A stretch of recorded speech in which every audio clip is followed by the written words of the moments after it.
Welcome, and thank you for joining us from your home for the second annual Parenting Learning event presented by Burnaby Family Life in collaboration this year with the Burnaby Public Library. We are grateful for the opportunity to live, work, and play and host this virtual event on the unceded ancestral homeland of the Coast Salish people, Tsleil-Waututh, Squamish, and Musqueam nations. My name is Nancy Grenier. I work at Burnaby Family Life, a charity that has been providing services to families and individuals in need in our community for the past 50 years. Every year, we organize a parenting learning event, and this year we are bringing you the event online in collaboration with the Burnaby Public Library. We bring this to you with funding from the BC Ministry of Children and Family Development, and thanks to that support, we're able to bring you the event for free. We also want to do a shout out and thank Gary and Sandra Wilson at What's on Burnaby for their support and for the promotion of the event. So every Thursday night at 6:30 p.m. Pacific Standard Time, we'll be here with a new speaker, new discussion, new topic, to talk about something that's important to families. And these topics were selected with input from the parents who participate in our programs at Burnaby Family Life, and also with input from a steering committee comprising of education and community leaders. So we're grateful for everyone's input. We hope you're going to find this interesting. This year will be a 4-part event. So as I mentioned, every Thursday night. We really want to hear from you. If there's any ideas you have, any suggestions on how we can make things better, please let us know. You can reach us through bflgrowscommunity.org.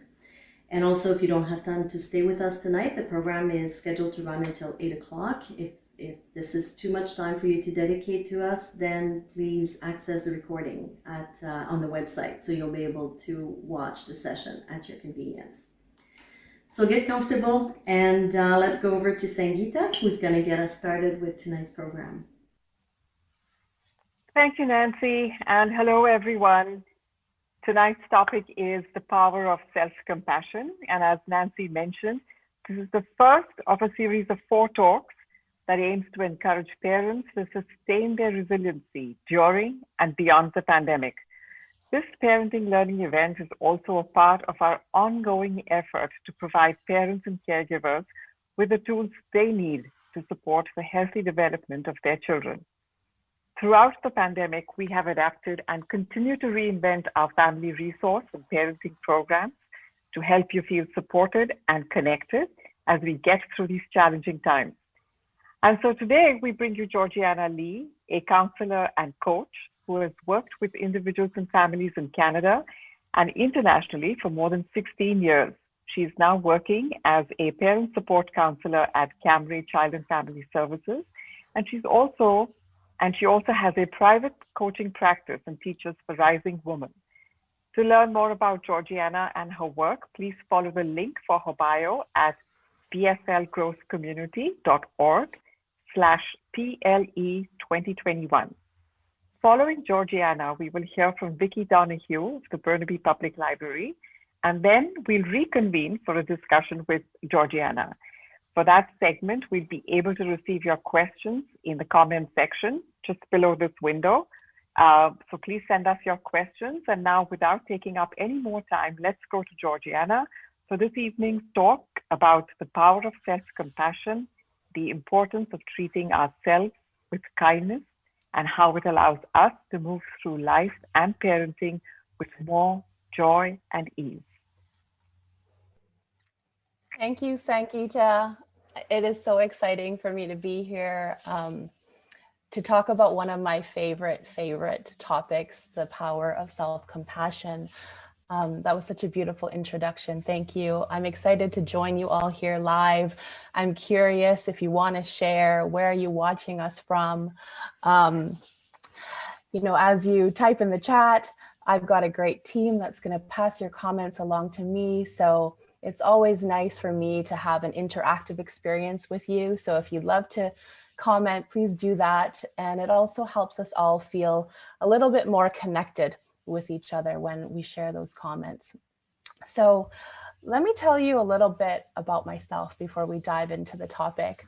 Sangeeta mentioned what I've been doing for work. Besides that, I'm also a mother. So my boys are 2 boys. They are now almost 11 and 8. And my biggest passion as a counselor and a coach and a mother is to help parents create healthy and safe relationships with their children so that each child feels a real strong sense of self-worth and confidence in themselves and trust in their parents and trust in the world so they can go out into the world and thrive. Now, through my work, what I realized is I had another passion, which was to help parents grow that self-compassionate relationship with themselves. So here I am, here tonight talking to you. I'm not going to just talk to you from that professional standpoint. I want to talk to you as a regular person and as a mother. So I'll be sharing with you my own journey with self-compassion, how it's impacted my life, and also what I've noticed in the families who I've worked with. So I'll give you a little bit of a background. I worked in the Netherlands with families at a point in their lives where the parents were there was so much tension in the family. The parents were either ready to kick their children out or kids were ready to run away. And so you can just imagine the level of conflict and the level of hopelessness, in those families. And I worked with those families that had the deep honor to help them build and repair their relationships. I also went through personally in the last 10 years, raising 2 children. My oldest, highly sensitive and needed a lot of support, went through a separation, heartbreak, building up a career after being on maternity leave twice, medical issues in our family, and a pretty big loss in our family earlier last year. And it's really self-compassion that's gotten me through. It's self-compassion that's gotten these families through. I have not yet once in my working career with families seen a family thrive when they are really hard on themselves, right? And we all are hard on ourselves sometimes. And tonight we're going to talk a little bit about how we can learn and practice to be easier on ourselves, kinder to ourselves. So my intention for us tonight is that this talk gives you a sense of maybe like a hug, a warm blanket that reminds you of how great you are as a parent, even on days that you may feel that you're struggling. How great you are on days that you think you're doing great as well. I think we all need that reminder sometimes that what we're doing is important work. Parenting is one of the most challenging things I think that we could ever do. So tonight is a love note to you all and a reminder of how the love you offer to your children, to your family, to the world is love and kindness that you deserve as well. So I'm going to take a drink here. You'll see that I might take a look at my notes once in a while. And that's just to make sure I'm keeping things a little bit on track. I want to talk to you tonight about what self-compassion is, why it's important, and how we grow the self-compassion muscle. And I like to call it a muscle because, like any one of the muscles in our bodies, the capacity for it to work for us is there, but we do need to practice using it. And what I want to share with you tonight is how I've used some of these things, how the families I've worked with have used some of these practices, and how you can start bringing some of these practices into your own life and your family. So let me see, where do I want to go from here? I think I want to give you an opportunity to practice, right? I'm going to ask you a question right now, and I'd love for you to check in with yourself, because part of growing our self-compassion muscle is checking in with ourselves to see if we're actually comfortable. So I'm going to ask you right now, are you actually comfortable? And if you aren't, what are some adjustments you make, big or small? Do you need to go grab something? Do you need to readjust how you're sitting? That helps you feel more comfortable. And it may sound like a silly question. I asked it recently in a group I was facilitating. And one of the women said, wow, I've never asked myself that, whether I'm comfortable. Yet, especially as parents, we're always checking to see if everyone else is comfortable. All right. So I want to help remind you that your comfort matters too. So in this moment, if you need to adjust anything for yourself to be more comfortable for the next, what is it, hour and a half that we have together, just under, please do that. I also want to acknowledge you for some things. This has been a pretty intense year. We're almost a year into the pandemic, various stages of lockdown. We have had more change and more uncertainty, less supports and resources than most of us have ever been used to. There may be some of you who feel stressed and stretched to the limits and are really ready for things to just slow down or have a little bit more predictability or have some ease in everyday life. And I just want to acknowledge, that we are still standing and you are not alone in this. Every pain you have, every struggle you have, every joy you have, there's someone else out there feeling the same way. So even on nights or days where you feel like you're alone in your experience, please know that you aren't. I want to acknowledge your efforts because I know as a parent, if we wait for our children to show us gratitude in some consistent way, we're going to be waiting for a long, long time. So I find that we have to help remind each other that your efforts matter, you are appreciated. The things that you do, the thoughtfulness that you bring into parenting, it's all making a difference, even when you're not quite sure whether it is or not. So I really hope you hear that. Part of self-compassion, as you'll hear tonight, as we share more together, is learning how to receive from others, learning how to receive acknowledgements. So this is me giving you an opportunity to practice receiving some acknowledgements. Okay, so we've come to this time where I think we really need to practice, like Sangeeta said earlier, how to be kinder to ourselves. We can be so hard on ourselves as parents. And the funny thing is, each of us has an inner nurturer. You know how you care for your children, how you care for your families, how you care for your friends, how you care for your neighborhood and community. Maybe it's for your pets or your environment. We all know how to care. We all know how to tend to things or tend to people. Yet often we forget that we need that ourselves too. And we forget how to turn that love that we offer so easily to other people back to ourselves. So I hope you take this as a reminder that all that love you so generously give, all the thoughtfulness you offer to other people, you deserve that too. And practicing offering that to yourself is going to bring so much more ease and joy back into your life. And I hope this encourages you to practice and know that you already have it inside of you. It's just that you maybe needed a reminder.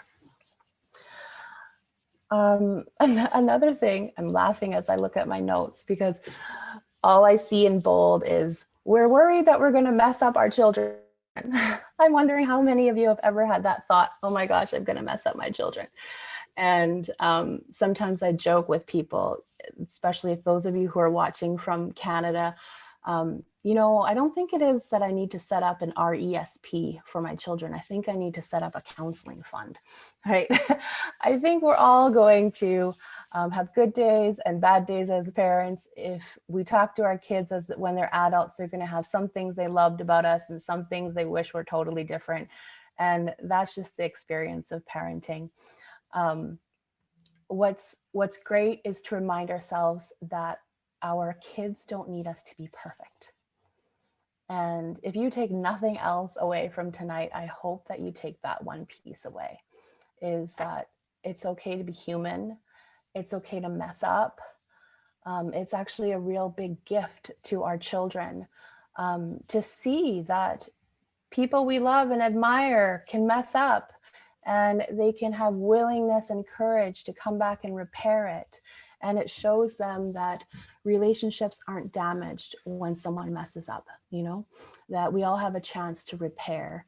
And so if you've been hard on yourself when you mess up, I hope that you can see it as a gift to your child and gives them permission to be human too, and to know that when they mess up, they're going to be supported by you. They're going to be supported by people they love to make the repairs that are necessary. And it doesn't mean that they're bad or a terrible kid, just like it doesn't mean that you're a terrible parent or a bad parent. So again, I'm going to bring us to practicing. One of the things that I've really had to practice, and I'll talk about it a little bit later, is practicing giving myself permission to do things or feel things or be things. So one thing I had to practice was giving myself permission to mess up. I grew up in a family where my parents, a traditional Chinese family, my parents loved me very much, but I was supposed to be perfect, which is really hard to do. And so my parents had high expectations of me, and that translated into me having high expectations of myself. And all throughout my life, I'm 42 now. It really isn't until the last 5 years that I've worked really hard at practicing giving myself permission to mess up and know that I will survive and I will be okay. And it doesn't mean I'm a crappy person. So if you're willing to play along with me, a phrase I would love for you to practice saying out loud is, I give myself permission to mess up. And just notice how that feels when you say that. Maybe it feels weird and uncomfortable. That's okay. Just see what happens in your life if you practice saying that more to yourself. For those of you who are like, no, I don't want to give myself permission to mess up. That's too hard for me. Because I've been there before. I use a different phrase, which is, I'm learning to give myself permission to mess up. I'm learning that I will survive even if I mess up. I'm learning that the people who love and care about me will still be there for me if I mess up, right? Or when I mess up. So those are some phrases that you can practice and see how it feels when you start speaking to yourself in a way that gives you more room to be human. Oh, I'm seeing your comments. Hey, Shay. We don't need to be perfect to raise secure and happy kids. Exactly. What a relief. What a relief. Self-compassion is the best way as a mother shaman. Oh, yes, it really is. And self-compassion is what helps move us through our struggles. You know, everyone struggles. We all mess up. We all wish we could have done something better or differently. And being hard on ourselves doesn't actually make it easier to do better. But we've been conditioned to think that way. And we're like busting through that myth now. It's all wrong, let me tell you. I'll tell you a little bit later on why I personally think it's not helping us.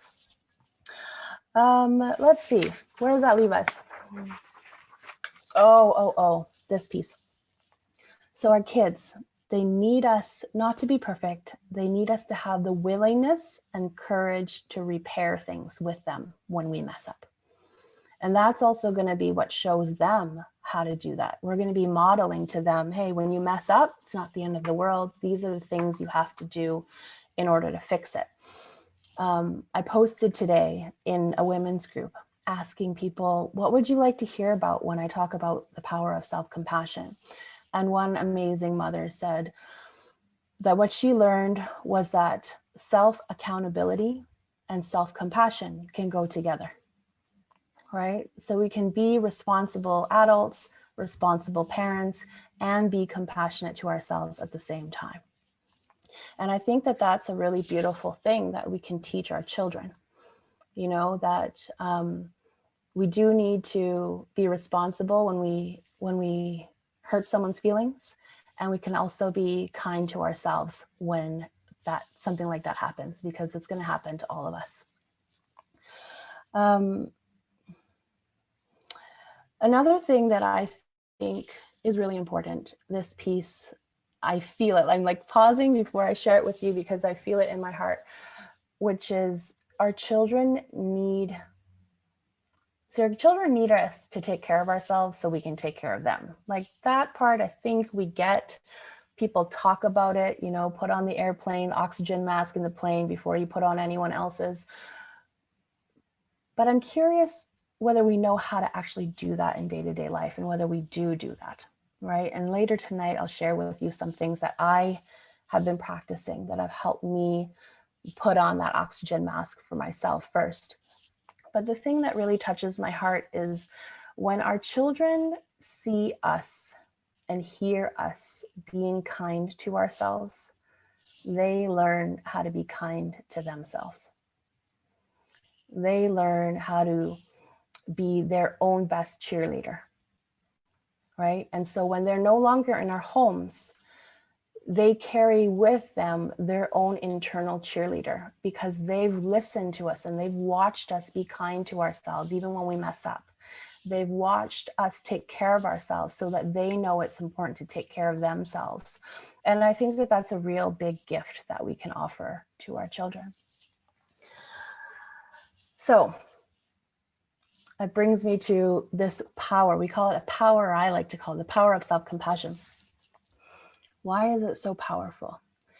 And I've already touched on this a little bit. I think one of the reasons it's so powerful is it's something we already have inside of us, right? We know how to be kind. The other thing that makes it amazing is it costs you no money. I come from a Chinese background. My parents were always very concerned about whether things cost money. And this costs you no money.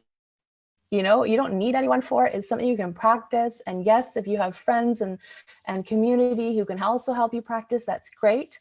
But if you don't right now, you can still practice it on your own. It's something that you can grow. So if you are someone and, you know, like I was maybe 10 years ago, 5 years ago, who was really hard on yourself, who has very high standards on yourself, to the point where you can start noticing that it's not actually helping you. It's leaving you feel depleted, overwhelmed, stressed. Know that this is a muscle you can grow. It's something you can learn. And it's not that you're doomed to always be hard on yourself. So that is another thing. I love to know that change is possible. Growing our self-compassion helps us alleviate our experiences of anxiety. These days, you might be hearing that a lot, of everyone's feeling anxious, from little kids to adults. And what we don't realize is the way we treat ourselves, the way we speak to ourselves, the pressures we put on ourselves contribute to how, you know, the amount of anxiety we experience, right? So growing that self-compassion muscle can be really helpful for our mental health as well. And yeah, I'm just taking in the power of that, because I think there's a part of me that feels sad that nobody teaches us this. People just assume like, oh, we're meant to walk around through life full of anxiety. And we don't need to be. And there's some simple things we can all do to practice helping ourselves move through emotions, right? Some of us think, oh, if I just stuff it all down, I'll feel better faster. And the reality is that will work for a while, and then it bites us in the butt, right? We either lose it on someone we love and then feel guilty, and then we have an opportunity to repair and practice, but we either lose it on someone or we stuff it inside, and it sort of starts killing us slowly on the inside, you know? So being able to be compassionate to ourselves when we're feeling sad, angry, jealous, those are all really important things for us to practice to help our own mental and emotional well-being. What else do I want to say about this? Oh, this one's good. I grew up with a father who said, if you want to do something, do it well or not at all. So that put a bit of pressure on me as a kid. But what it did was it grew my work ethic, it grew my perseverance, and it grew my value and appreciation for effectiveness and efficiency. Like that was the way to win my father's heart, was to be effective and efficient. So for those of you who value effectiveness and efficiency, let me tell you that as you learn how to be kinder to yourself, you will become more effective and more efficient with all the things that you want to do. We'll talk a little bit more a bit later about why that is.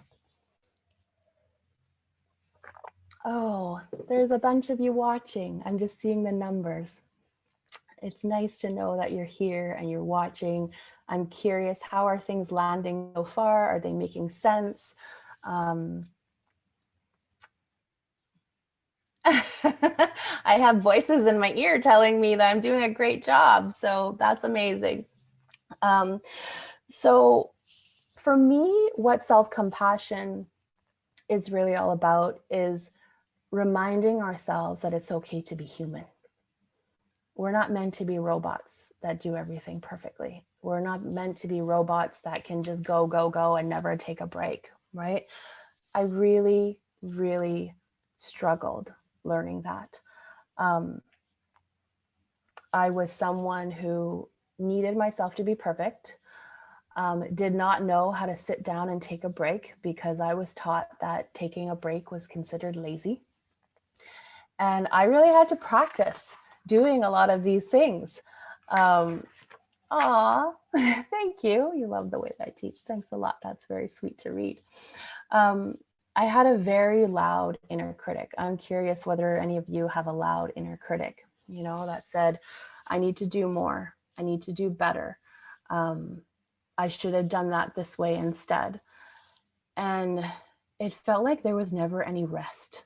I remember a time when I was studying in the Netherlands, and my supervisor said to me, so when do you know when something is good enough? And I was like, is this a trick question? Like, why is she asking me that? And I said, well, nothing's ever good enough because it could always be better. And I said that with like full confidence. I think I was like 25, young and like assured, feeling like I understood the world and myself. And she just looked at me. And only now, as like, you know, with more wisdom and life experience, I see she probably felt really sorry for me at the time and thought, wow, this young girl just works hard and goes and goes and goes and never feels satisfied. That must be really hard, right? And she said a few things to me and they brought all the tears. And it did make me realize that I'm really hard on myself, you know, and I've gained in some ways, you know, in terms of career success and friends and social life, but I was always exhausted, you know, and it felt like I was always chasing the next goal and the next thing. And I didn't know how to enjoy the process of doing something. And I really had to, like, it was painful for me to learn how to slow down and be kinder to myself. So that's a little bit about my story. Oh, Rajpal and Simmerjeet. It's so nice to have you. I know you people. It's amazing. It's so nice to have you guys here.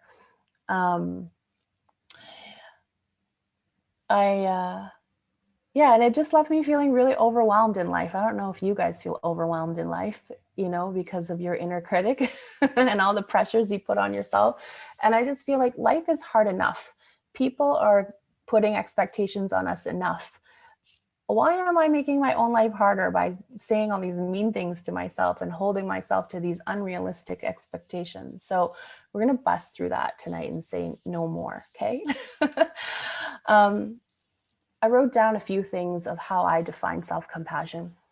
And so as I walk through this list with you, I would love for you to imagine if you were to practice this skill a little bit more in your life, how would it shift things for you? How would it impact your life? Okay. So the first thing for me that comes to mind when I think about self-compassion is extending warmth, care, and nurturance to myself. So what would that look like for you in your life? And how would that feel for you to bring in some more warmth and tenderness to yourself? I have, it's funny, at night I sleep in bed by myself when my children are not crawling in. And I like that feeling of feeling all snuggled up. And so sometimes this is sort of embarrassing, but I'm all right admitting it to you. I hold my own hand at night and it feels so comforting. And so that's one little example of how I bring a little bit of nurturance and warmth into my life, right? How do I enjoy the process is the question. This is such a good question because I didn't know how. So I can help you practice that right now if you want. So if you want to play along, just see if you can notice where your feet are. You wiggle your toes a little bit. Feel where your butt is sitting on the seat. And then just, let's see if you can find something in your room, in your space that connects you with joy or gratitude, like anything. So today I got myself a bouquet of flowers. So I'm looking at them right now, and looking at them makes me smile. And I'm also feeling my butt on the chair, right? So see if you can practice looking at something that brings you joy in your space and feeling your butt on the chair or on the ground. And then turning your head and finding something else in your space that connects you to joy. So I see some eucalyptus hanging on the wall. It brings me joy because I remember picking that out and it was just especially for me. And I'm looking at this thing and I feel my butt on the chair. And then just turning and finding one more thing. I see some art on the wall that makes me smile when I look at it. And when I look at it, I'm going to connect in with my breath. Can you notice your inhale and your exhale? And that is how we practice. We practice slowing things down a little bit. We practice bringing some intention into looking for things that bring us joy or connect us with a warm feeling. And we practice one moment at a time. I have a story about this because I was lucky enough to live in the Netherlands for a couple of years, for 7 years in my adult life. And what I learned over there was they're all about the process, right? So I studied in the Netherlands, coming from, you can imagine coming from having Chinese parents, a North American school system that's very much about grades and your grade point average. And I went to study in the Netherlands, and I was getting, they grade papers out of 10. I was getting 10 out of 10. And my instructors came to me and they were very serious. And they said, so you've been getting 10s on your papers. We just want to suggest maybe that you go for like a 7 out of 10 and then spend the rest of the time like reading up on a topic that excites you. And I was like, what are you talking about? And they said, we want you to enjoy the process. It's not just about the grades. We want you to enjoy it. And when you enjoy something, it makes it easier to learn. And then when you're passionate, you are a bigger gift out to the world. So that was such a big lesson for me, but it started with having to learn how to slow things down and be intentional about what I practice noticing. Thank you for that question. I think it's such an important one and all of us can relate. Another thing, self-compassion for me is that your feelings are valid. I don't know how many of you grew up feeling sad and someone told you, it's fine, don't feel sad, you'll be okay. Or you're angry at a sibling or angry at someone, your parents, and they say, it's not okay to be mad, like that's not polite or that's rude. Or it's not okay to be jealous because that's a bad thing, right? So learning how to say to yourself, it's okay that I'm feeling sad about this. It's okay that I'm feeling angry about this. It's okay that I'm feeling jealous about this, or nervous, or scared. That is a big, big gift to ourselves, right? So that's another thing. I'm curious in your life if you started practicing that more of I'm feeling really sad right now and it's okay to feel this way. How might that impact you? Right? Yes, Kat says, when I'm feeling really rushed, I purposely slow down. It's hard. It is hard in the beginning, but everything in the beginning feels hard. And the great thing about being human is we have such a capacity to learn and grow. I love that you're being intentional about practicing that, Kat. Our needs matter. Okay, so this one is even more important when you're a parent, I feel, because we put everyone else's needs in front of our own. And I have a funny story to tell you about this because this past weekend, it was a busy week for me. I was with the kids on the weekend and my 10-year-old was asking me for help with something. And I knew that it wasn't an emergency.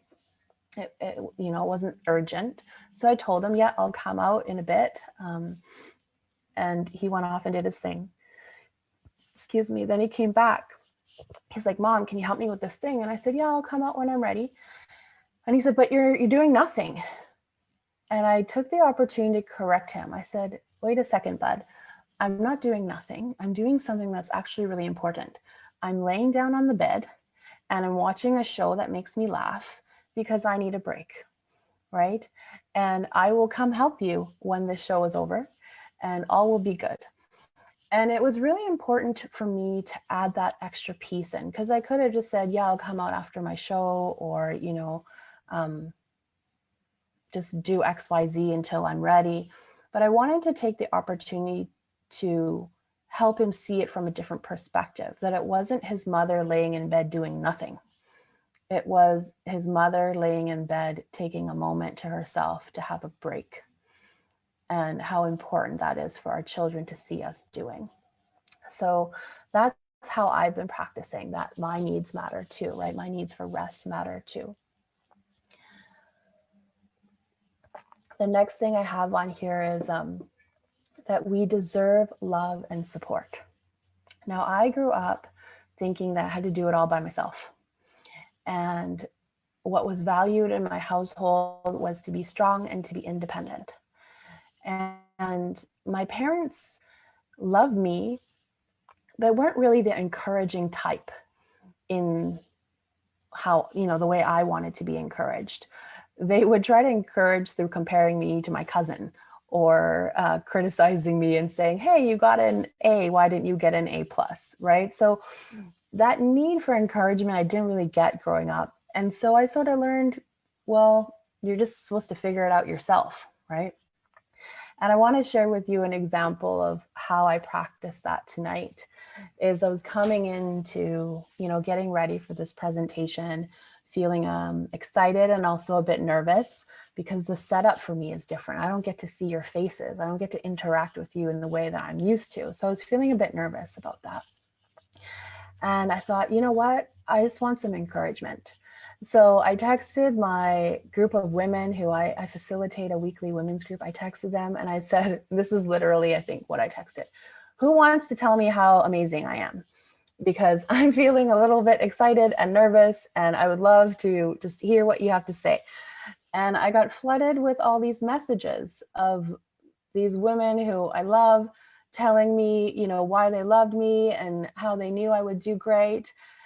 And it felt so good. And it didn't just feel good because they were giving me encouragement, but it felt good to know I didn't make myself wrong or shame myself for feeling nervous.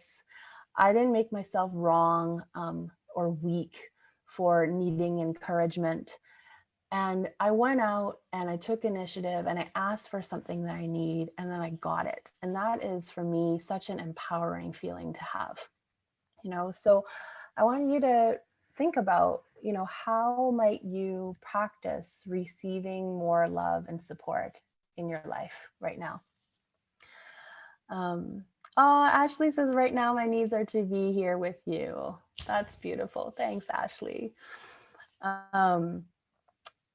Celebrating your wins. Can we please practice celebrating our wins, right? We are so, so good at noticing everything we don't do well, everything we haven't done yet, everything that still has to be done. And sorry, I just got a bit distracted there.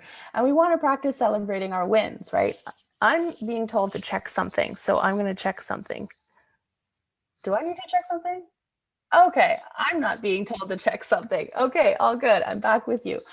I'm trying to read comments and talk to you and look at my notes all at the same time. So this gives me an opportunity to practice self-compassion for myself too, that I don't need to be perfect and you don't need me to be perfect, and it's all good. Celebrate your wins, please. So this is something that I practice with every client of mine. Every time we sit down, there's two questions that I ask first. One is, are you comfortable? Which we practice today. The next one is, what are you celebrating right now? What's going well in your life?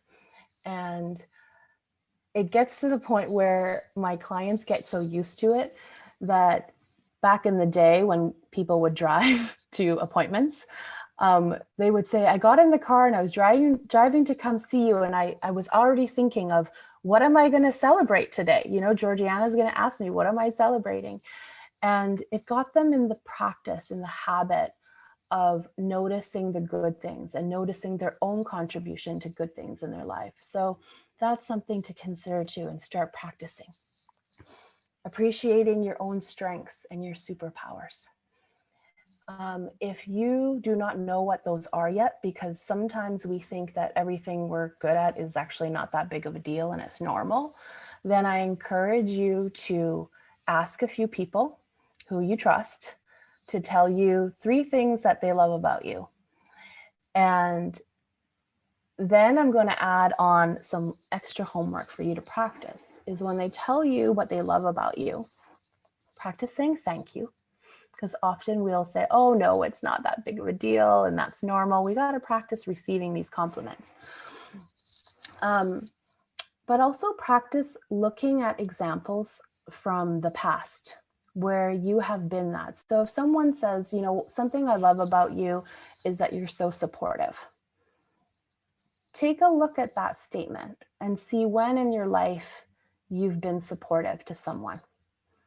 And really give yourself some acknowledgement for that, right? So that's a great way to start seeing our gifts and how we impact the world and the people around us. Let's see. We also deserve joy. And this one, I want to put like a big, huge star around for us as parents, because Sangeeta, I can see Sangeeta in the background here and she's laughing. And maybe some of you are too out there, is as a parent, it's very easy to put our joy, like, I don't even want to say at the bottom of the ladder, it's like out the window, all right?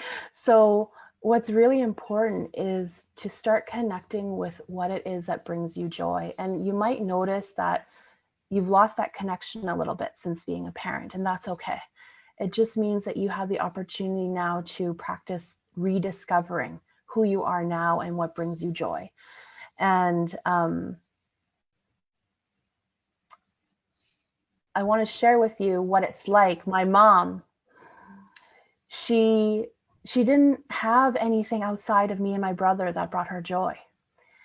And it was so hard to watch her not invest in friendships and not invest in hobbies, because I felt like her mood was totally dependent on whether we were good kids. And it just felt like a lot of pressure. And as a little girl, I just really wanted my mom to like go out and have fun. I wanted to see her happy. I wanted to see her smile and have energy. So your joy is a real gift to your children, right? It also starts teaching them that joy matters in life and that their joy matters, right? You can work hard and you can also have joy and be playful and be silly. So see how you can bring a little bit more joy back into your life. Oh, lots of hearts and thumbs up. That's great. So I want to talk to you now a little bit about why it's important. Why do we want to do this? Why do we want to practice being more compassionate to ourselves? For those interested in the sciencey bit of it all, brain science, right? So they've done tons of research. You know, when you have a friend who's having a hard time, you don't say to them, like, what's wrong with you? Like, stop feeling sad. Just get over it. I'm pretty sure that you don't say that to your friends. Otherwise, they might not be friends with you for that much longer. You probably offer kindness of, yeah, like I can see you're going through a hard time, you know, and it makes sense that you're struggling right now, or like it makes sense that you're feeling overwhelmed and how can I support you? And when people use those kinds of words, you know, they bring empathy to how you're feeling. The brain actually, the nervous system settles and it calms, right? That's the neuroscience, the science of the brain. And the cool thing is that works also when you say kind things to yourself, right? So it's helpful. It helps calm our nervous system when we are having a hard time and someone says those things to us, like, wow, like that must be really hard right now. You know, I get it. It makes sense that you'd be, you know, wanting to have a break. No wonder you're feeling overwhelmed. Our nervous system settles. So the cool thing is you can practice speaking to yourself in the way that you speak to others, in that kind, empathic way. When you do that, the thinking part of your brain can work again, right? So there's like, when you're feeling really sad, very angry, super jealous, really disappointed, are you making the best choices? Are you having an easy time doing the things that need to get done? Probably not, right? So that's because our emotional brain is like on fire, essentially. And we need that empathy, whether it's from ourselves or from other people, to help us settle it. And once it's settled, then our thinking brain, the one that's like creative and can think of solutions and can be effective and efficient, can start operating and working again. So from that perspective, life just becomes easier when we speak kindly to ourselves. Yes, Shaman. Shaman has amazing superpowers. I know Shaman. So amazing superpowers. Let's see here. Yes, and why else? Because when you want to feel more joy and ease in your life, sometimes I talk to people and I say, can you imagine if you took all those sort of hard, mean thoughts sometimes that are in your mind and you put them outside of you in this body? Would you want to carry that with you everywhere you go, having it yak away from you? Like, we wouldn't want that, right? And yet we talk that way to ourselves all day long sometimes. So practicing speaking more kindly to ourselves can be such a gift. I highlighted this part on my sheet. It said, your children are watching. Your children are watching how you speak to yourself, right? So when I am driving with my kids, and sometimes like I will be on autopilot and drive completely the wrong way. And instead of saying nothing, or instead of being hard on myself and having my kids hear that, I'll just laugh about it. I'll just say, hey, looks like I forgot to turn, right? That's okay. We can do a plan B. This will be plan B, right? So my kids start hearing from me that I'm actually pretty kind to myself when I mess up, and that we can find a plan B. And so my hope is that that sinks in with them too, that no problem is so great that it can't be solved. I want to tie together now a few things that that have really helped me, and hopefully they'll give you an opportunity to choose which one of these things you want to practice. These have been things that I work one-on-one with families with a lot, and from what I hear and what I see happening in their families, this is the stuff that's bringing change, right? So one I talked about earlier is allowing yourself to have your feelings, not making your feelings wrong. And one of the ways to do that, if you're not very familiar with how you feel and what you need, go online. There's lots of lists. Print out a needs list, print out a feelings list, and start becoming familiar. Just set your phone timer once a day to start and check in with, how am I feeling right now? What am I needing? And practice giving that to yourself, right? See if you can move away from, I shouldn't feel this way. A lot of us think, I should just get on with it, right? And getting on with it is important, and it helps us in life. And see what happens when you add in some compassion to, wow, I'm really disappointed about that. I feel really disappointed. It didn't work out the way I wanted to. And it's okay for me to feel disappointed. And sit with that for a little bit and tend to yourself and see what you need. And then take the actions that you need to take to move things along, right? So a phrase that has been really helpful in my life to practice this is to notice what's happening. So I remember very distinctly one morning I was feeling so overwhelmed, trying to get kids' lunches packed, kids to school. And I was feeling so overwhelmed, and I said to myself, I slowed down, I felt my feet on the ground, and I said, right now I'm feeling a bit overwhelmed.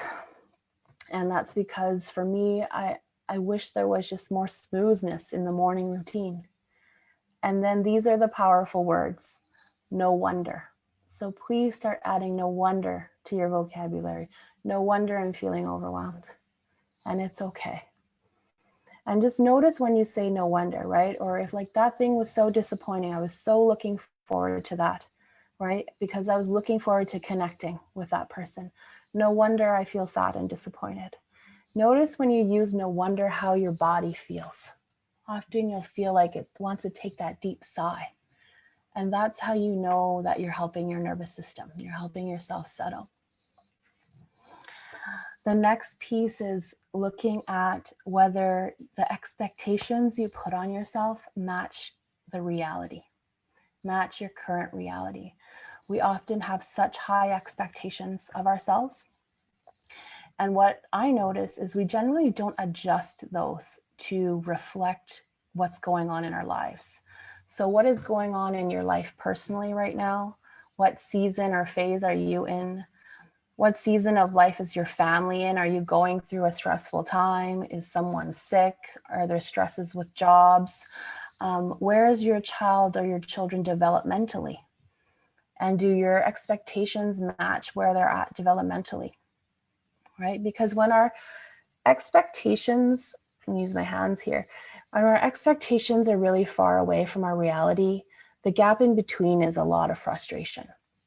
Right? So if we start looking at how do I bring my expectations closer to what is reality right now, we're going to feel a lot less overwhelmed, a lot less frustrated. Environmental factors, right? COVID lockdown. Are you adjusting your expectations of yourself because the circumstances of life have been completely different? So you can look on a very big scale like that. Or you can look on a smaller scale of my reality is I slept 4 hours last night. That's not actually my reality, I'm making it up. But if that was my reality, am I willing to adjust some of my expectations for myself today? Or do I still expect myself to do everything that was on my to-do list to the same extent, and then leave myself essentially frazzled.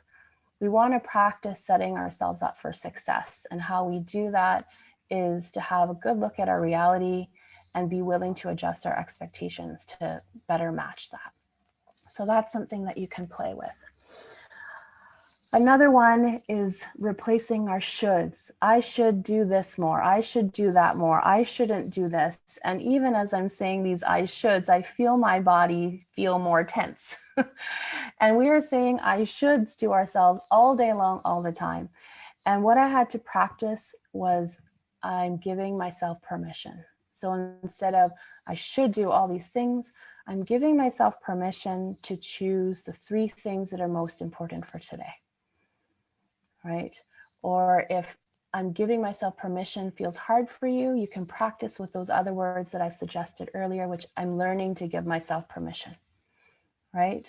If you have a should that says, I should be going all the time because it's lazy if I sit down, just notice how that's impacting your life. And if that's something you want to shift, you could practice giving yourself permission to sit for 2 minutes and enjoy those 2 minutes, right? So notice in your life what you would like to start giving yourself permission to do or to not do, to feel or not feel, and to be or not be, right? I had to give myself permission to not have to be everyone's hero, right? I can't be everyone's hero and still be gracious. Doesn't work. I don't know about you. Maybe you have a different superpower than I do. But that is one thing that you can notice. Another thing that we do a lot as parents is we compare. That family has this, that father does this, that mother does this. And when we compare, notice how it makes you feel. Does it help make you feel more empowered in your life or more disempowered, right?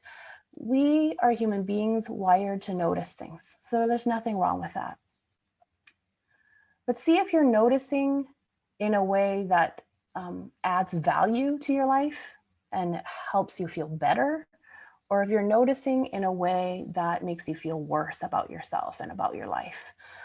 I like to look at it as when I'm noticing, I want to see, when I'm comparing, I wanted to allow it to inspire me to start doing something or offer myself something that I really haven't given myself permission to do before. Or I want it just to help me see what it is that I long for. And maybe one day I'll move towards that, right? So seeing how you can use what you notice about other people as a way to empower you versus make you feel worse about yourself. So that is one thing. What else do I want to say to you? Let me see. Oh yes, the way we talk to ourselves. So there's 2 words that I want to share with you. And please practice using and. I am feeling angry and I love you. Both are possible, right? I am strong and I need to have a cry. I am independent and it's okay to ask for help, right? We often park ourselves in one of those 2 places and it really doesn't give ourselves a lot of freedom. So and yet. I'm not very good at this yet and I can learn, right?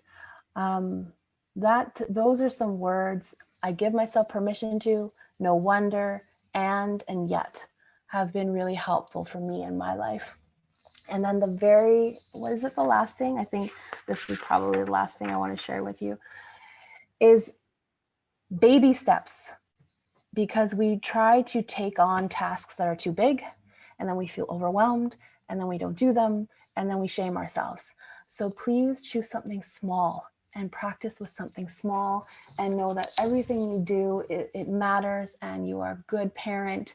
And this is a muscle you can grow, right?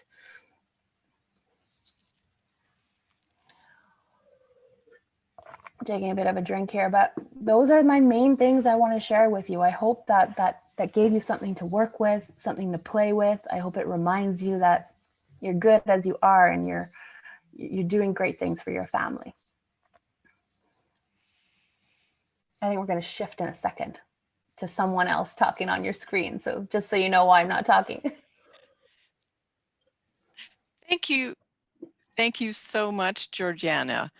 This is Vicki Donahue from Burnaby Public Library. And I really want to thank Georgianna on behalf of Burnaby Family Life and Burnaby Public Library. What a warm, wise, wonderful presenter. We're so grateful to have you with us tonight. I'm going to share just a few quick updates from the public library, and then we're going to get right back to Georgianna and start asking some more questions in the chat, and we'll be helping you with that. We wanted to share that the library is here for you. Just like Burnaby Family Life, and people like Georgianna are there in the community for you in this tough time. The library is here for you as well. I'm coming to you from Metrotown Branch Library, which is open. It just closed just about 30 minutes ago. So we are all of our branches are open. I'll share the hours quickly. Mondays and Fridays, we're open 10 to 5. Tuesday, Wednesday, and Thursday, 10 to 7. And Saturday and Sunday, which are really busy times. So if you can come on a wonderful night like tonight, like a Thursday night, lots of space in the library for you. But Saturday and Sunday, we are open 10 to 5 on 10 to 4 on Saturday and 12 to 4 on Sunday. We know that not everyone might be comfortable coming back. The library does have a really solid safety plan for you. We wear masks and keep people appropriately apart. But we know that you might not be comfortable coming back yet. We miss you a lot. We wish all the families, all of you would come back and visit us. And we're so grateful when you come. But if you're not comfortable coming into the library yet, please phone us. We're always happy to answer your phone calls. And also we take emails, and I'll ask you just to look at our wonderful new website for those contact info, and I believe we'll be sharing that as well. So it's bpl.bc.ca. And I'm just going to show you 2 other quick things, maybe 3 things. People here in the library love having you come and visit. And at Metrotown, the 2 great children's librarians are Ashley Dunn. There she is in the library. She'd be very happy to see you. And Randy Robbins. I hope some of you will be able to see her story times coming up soon. The other thing to know is that the library wants to support you in many ways, and we've stopped charging overdue fines. That's a new thing since July of last year. We're very pleased to be able to do that. It's removing one barrier for people to connect with us and connect with great books. My final thing is look to us for resources and help. And we have provided a resource list with a blog post there from Georgianna and some other great books, and you'll see some of them in the background behind me. So please look for that as well. Thank you, and it's been such a great evening, and thank you to all the organizers. And now what I'd like to do is pass it back to Georgianna and Sangeeta from Burnaby Family Life to take your questions.